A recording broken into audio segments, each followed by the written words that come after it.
যার বিনয় ও দয়া নেই, সে সকল ভালো গুণ থেকে বঞ্চিত। আল হাদিস। আসসালামু আলাইকুম, জুম্মা মুবারক। নামাজের টুপি বুনছি মুসলিম ভাইদের জন্য।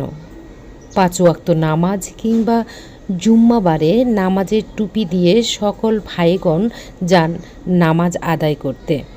সেই নামাজের টুপিটি যদি হাতে বোনা হয় তাহলে কেমন হয়?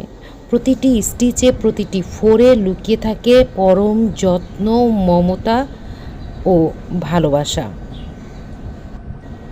হাতে তৈরি নামাজের এই টুপিগুলি বিশেষ একটি বৈশিষ্ট্য দিয়ে তৈরি, যেটা খুবই আরামদায়ক, এক্সেপশনাল। আপনার মাথার টুপিটির দিকে অন্যের নজর পড়তে বাধ্য। এরকম সুন্দর সুন্দর কাস্টমাইজ টুপি নিতে চাইলে ইনবক্স করুন কুরুশ করে।